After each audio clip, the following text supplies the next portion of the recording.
বাংলাদেশের দীর্ঘদিনের মিত্র শেখ হাসিনার পতন কোনোভাবেই মেনে নিতে পারছেন না ভারতের নরেন্দ্র মোদীর সরকার। ডক্টর মোহাম্মদ ইউনূসের নেতৃত্বাধীন অন্তর্বর্তীকালীন সরকার চোখের বালিতে পরিণত হয়েছে তাদের। ঢাকায় এই রাজনৈতিক পট পরিবর্তনের পর বাংলাদেশ ভারত সম্পর্কে অস্বস্তি দেখা দিয়েছে। দুই প্রতিবেশী সম্পর্কে টানাপোড়েন থামছে না। আন্তর্জাতিক অঙ্গনে বাংলাদেশকে চাপে ফেলতে পেরে উঠছে না ভারত। ডক্টর ইউনূসের কাছে বারবার গোল খাচ্ছে মোদী সরকার। তবে সম্প্রতি ওমানের রাজধানী মাস্কাটে ভারত মহাসাগরীয় সম্মেলনের ফাঁকে পররাষ্ট্র উপদেষ্টা মোহাম্মদ তৌহিদ হোসেন ও ভারতের পররাষ্ট্রমন্ত্রী এস জয়শঙ্করের বৈঠক নতুন বার্তা দিচ্ছে। ওই বৈঠকের পর দিল্লি থেকে সুখবর এসেছে ঢাকায়। সুখবরটি হলো চৌকস কূটনীতিক রিয়াজ হামিদুল্লাহর এগ্রিমো তথা নিয়োগের প্রস্তাব গ্রহণ করেছে দিল্লি। রিয়াজ এখন দিল্লিতে বাংলাদেশের নতুন হাই কমিশনার। তিনি সাবেক হাই কমিশনার মোস্তাফিজুর রহমানের স্থলাভিষিক্ত হবেন।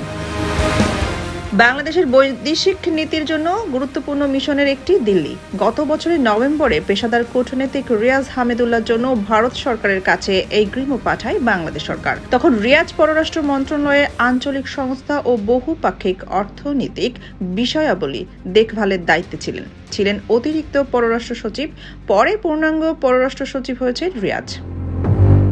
বিভিন্ন কূটনৈতিক সূত্রের বরাতে সংবাদ মাধ্যমের খবরে বলা হয়েছে, ইউনূস সরকারের প্রস্তাবিত দূতের এগ্রিমো গ্রহণ করেছে দিল্লি। দিল্লির সবুজ সংকেত মেলায় এখন আর দূত পাঠাতে কোনো বাধা রইল না ঢাকার।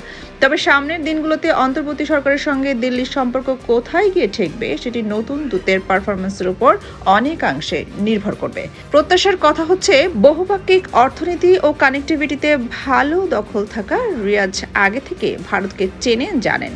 তিনি ভারতে পড়াশোনার পাশাপাশি কূটনীতিক হিসেবেও কাজ করেছেন। কূটনৈতিক সংশ্লিষ্টরা বলছেন, গত 5 আগস্ট বাংলাদেশের রাজনৈতিক পট পরিবর্তনের পর ঢাকা দিল্লির দ্বিপক্ষীয় সম্পর্কে অস্বস্তি দেখা দেয়। বিশেষ করে বাংলাদেশের ভারতে সংখ্যালঘু নির্যাতনের অভিযোগ এবং কলকাতা ও আগরতলায় বাংলাদেশ হাই কমিশনে হামলার ঘটনা আগুনে ঘি ঢালার মতো পরিবেশ তৈরি করে। তবে গত বছরের ডিসেম্বরে ভারতের পররাষ্ট্র সচিব বিক্রম মিশ্রির ঢাকা সফরের পর দুই দেশের সম্পর্ক অনেকটাই শীতল হয়। তার এই সফরের পর গত 5 জানুয়ারি বাংলাদেশ ভারতীয় জেলে ও ভারত বাংলাদেশি জেলেদের মুক্তি দিয়ে নিজ দেশে ফেরত পাঠায়। এ সময় 185 জন মুক্তি পায়। এছাড়া দুই দেশি জেলেদের আটক করা নৌযানও ফেরত দেয়। তবে এই শীতল সম্পর্ক বেশি দিন স্থায়ী হয়নি। জানুয়ারির মাঝামাঝি সময়ে কাটা তারের বেড়া নির্মাণ সহ সীমান্তের সার্বিক পরিস্থিতি নিয়ে আবার দুই দেশের মধ্যে উত্তেজনা তৈরি হয়।